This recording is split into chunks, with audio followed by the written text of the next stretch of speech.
Welcome to Exhibition. And hello, Harrie Fasher. G'day, Richard. Great to be here. Lovely to see you, especially in that wonderful space behind you, which we'll talk about very shortly. Your exhibition is Cadence at King Street Gallery on William in Sydney. But first of all, the space you're in, tell us about it.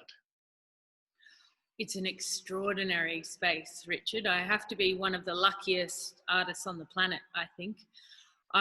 We're at Portland, which is just outside Lithgow, between Lithgow and Bathurst, in what was the old Portland Cement Works, and it's now called the Foundations. And the people that bought it are turning it into an arts and cultural precinct for the Central West. It's a really exciting project to be involved in. But you're also, of course, being able to use it as your workshop, your creative space. But also the big thing that's happening, I understand, for you is that you're actually creating your own foundry, so you can make your own works rather than having to pass them on to a third party, so to speak. Yes, Richard, that was the whole premise behind moving here, was the bronze foundry. And it's a dream which I have been stoking for the last 6 years probably. And suddenly it's coming into fruition, which is really exciting. So with the space that we're in is the old workshops from the Portland Cement Works, and the space next door is the blacksmith's workshop, which is where the bronze foundry will be. So we're seeing these wonderful works behind you, and of course there are a range of works we'll talk about in the exhibition, but can you give us a sense, a big overview of what you see as the sculptural vision that you're trying to share with viewers? The vision is about movement and light and lightness. It's also about a absence and a presence, the internal and the external of form, how you might abstract a figurative form, how a figurative form might occupy space without it being a literal representation of space. That sense of movement is something which we've seen in much of your sculpture over the years, a great deal of which has often been focused on horses and that process of movement, of capturing them in the midst of movement. Give us a little sense of your history of association with horses and how that's allowed you to understand that movement. I have a really long history with the horse, and in fact the horse became a core part of my work, not because I wanted to talk about horses, but as a representation for a human form. They told the human narrative, but it felt more natural to use the horse figure as opposed to a human figure. How important is scale to you? Some of your works are quite small, as we see in this exhibition, but some have been really enormous. What is the significance of scale? Scale is hugely important because on a small scale, you have a real intimacy where you can engage with something. You can walk around it, you can see the whole thing in one whole. Whereas when you blow something up and it's on a large scale, it has the opportunity to really swamp the viewer and to give you a visceral response, like a physical response. But I think scale is hugely important because of the landscape. As soon as you take a sculpture outside, it shrinks because of the expanse of the landscape. So for something to hold up outside, it has to be of scale, of large scale. But if something has a small intimacy, often it has just as big an emotional impact as a really big sculpture. Give us a sense of the work behind you in terms of its physical nature, in terms of its physical components. What are we looking at? And as you physically create something like that in the studio space, how do you do it?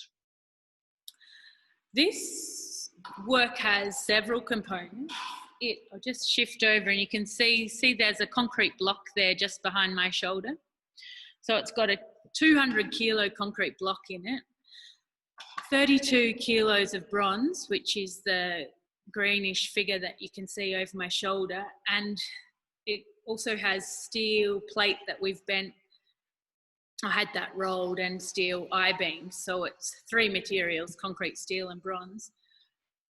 And I begun the bronze component with a clay sculpture, so life-size clay work, which I made 3 at the time so that I had 1 to choose from.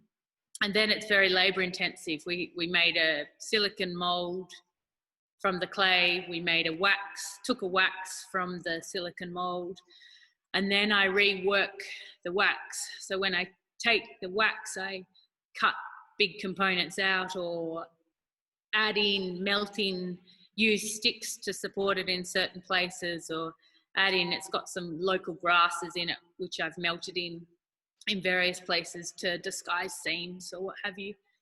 And then you make a giant mould, plaster mould to cast. And we made those at our old studio in Essington, and they were big lumps of wet plaster. So they're heavy. And my dear farmer went and got the tractor, and we loaded it onto the forks of the tractor.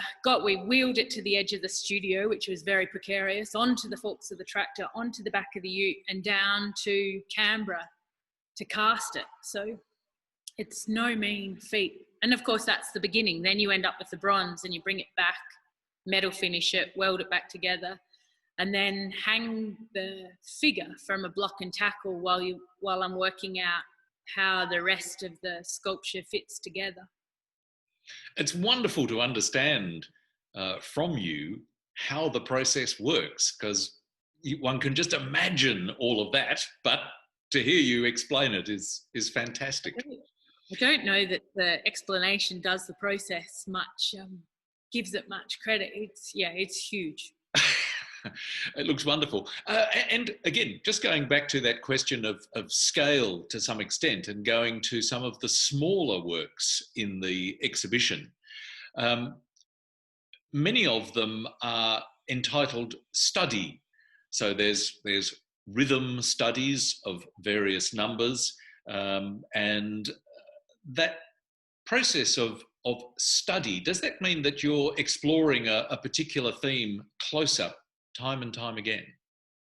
It's a curious question, and I was asked this only the other day.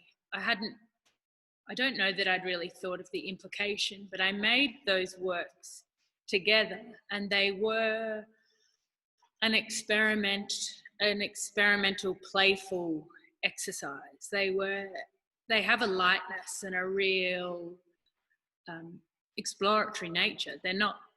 They weren't preconceived by any stretch of the imagination. And those studies came out of using pieces that I'd collected for a long time, pieces that I'd had that I wasn't sure what their relationship were to each other. And so it was a really playful exercise in finding form. And I don't know that the figurative ones, I consider them all to be figurative studies, but whether or not the viewer does is a different kettle of fish. Some of those elements included in some of those smaller sculptures are reused, repurposed pieces of metal, whether it's a bit of a pitchfork or a bit of a spring or something of that sort. How do you decide that a found object is something that you are going to incorporate? Well, they were actually, a lot of those pieces were a recent find on an old property outside Blaney. And it's a 3rd generation farm with an old mine on it. And the mines had bought this property out from under Steve, and he'd collected all this steel for years, and he had a giant pile of steel, and he didn't want to leave it there.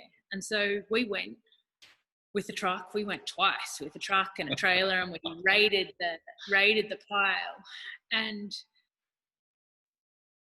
and I have quite a few benches with all these beautiful pieces laid out, which just have an innate quality that can't be reproduced with new steel. You know, there's age in the physical material. Often the steel has pock marks where it's began to rust where it was lying, but they also have had previous lives, which are sort of embedded history in the material, and just such beautiful shapes. And that's a real pleasure to work with, and quite a lot of fun, those sort of games. And it feels on the outset a little bit less serious than when you're building something that's quite big and could crush you when it fell. So it's quite a different exercise.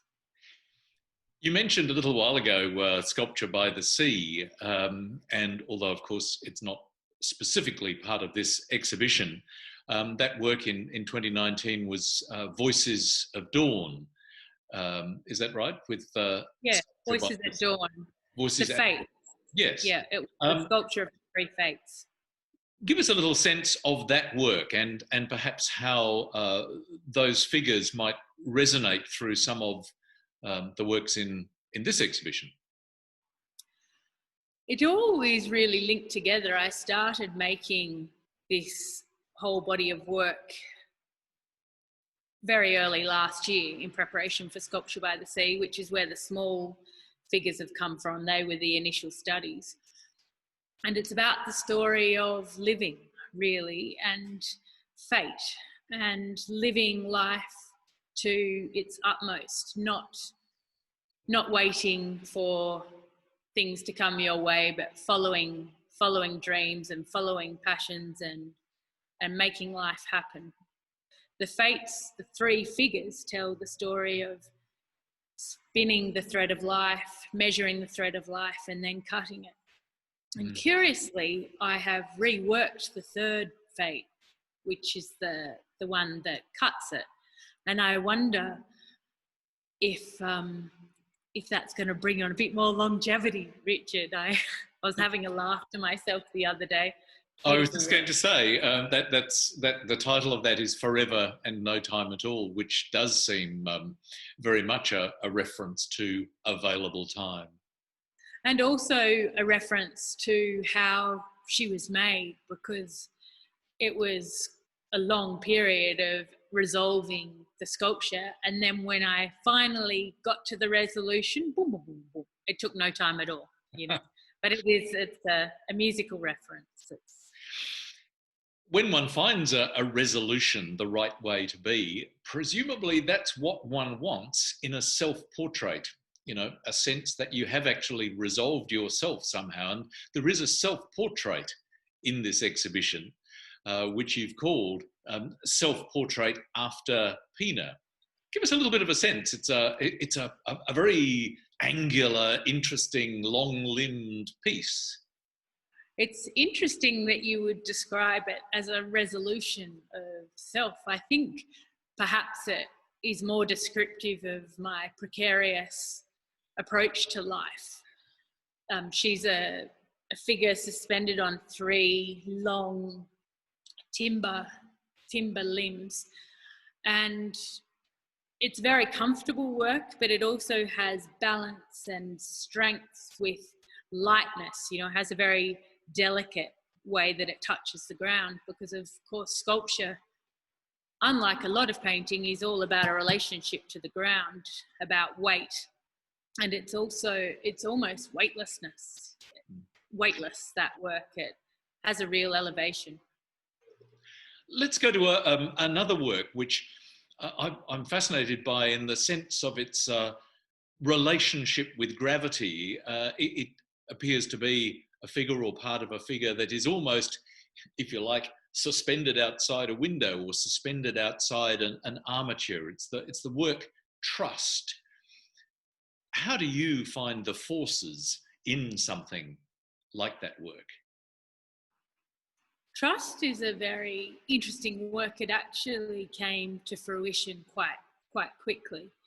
And as you said, it's the figure is framed depending on the angle. As you turn the figure, it either sits outside the frame or it is perfectly framed, depending on where you sit, which of course is the beauty of sculpture, that you should turn them on your table. And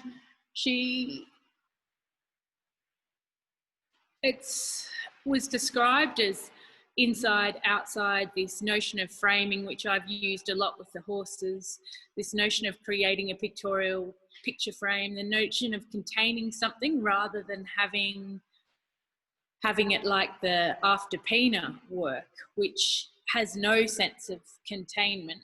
This work feels really safe, I think. I feel that it feels safe. And curiously, Elena Ortega in her essay described it as being supported by a crutch, but it's actually supported by a horse head of one of the small horse sculptures that I've made. And you end up with a collection of small pieces of animal through the studio.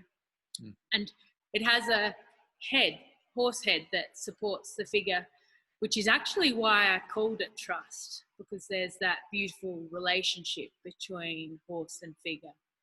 But yeah, it's an ambiguous work, but the framing device is not necessarily often used in sculpture, but obviously it's a very strong visual component.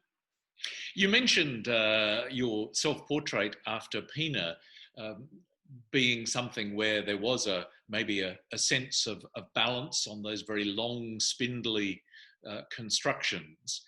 Another work is Loaded/Lightness, which is a figure that doesn't have any constructions externally, but nevertheless it seems to have a tremendous kind of heft. As you mentioned, has the opposite emotive feeling from Pina. I suppose when I'm making a work, what I'm most interested about is imparting some sort of an emotive feeling, whatever it is for the viewer. Often the viewer has quite a different take on it from what I had. But that work, Loaded, is very heavy. It's made of concrete. I mean, it's not physically too heavy, but it's modelled concrete. Concrete's not very easy to model, so it has a very raw, alive surface where you can see its entire construction. You can see hessian under the concrete. You can see the string and the wire that I've used to texture the armature. And it's the beauty about making something like that is, although it is quite a long process in making it, by the time you've built the armature, and it's quite immediate. The application of the concrete is very immediate. So rather than the bronze, where you go through a very lengthy process to get the final result, using the concrete, you can really quickly start to see form. And that's the method that I use to build the horses in Salient. When you talk about the materials, whether it's concrete or bronze or some of those found pieces of steel, you seem to have a really strong relationship with the materials. When people look at your work, when you imagine people looking at your works, what sort of response or relationship do you hope that people might have with what they see? The materiality is really what drew me. Another thing that drew me to sculpture, and is something that I often explore in drawing different materials. But I'm always blown away, Richard, by people's emotive response to these works. So it's an interesting thing. I suppose I never presuppose how the viewer will respond, because it's something that you can't do. But I do try and imagine it. I try and put the sculpture in a position where it is going to physically affect the viewer, if that makes sense, particularly on a larger work. Harrie Fasher, thanks for sharing your exhibition with us. Beautiful. Thanks very much, Richard. A pleasure talking to you.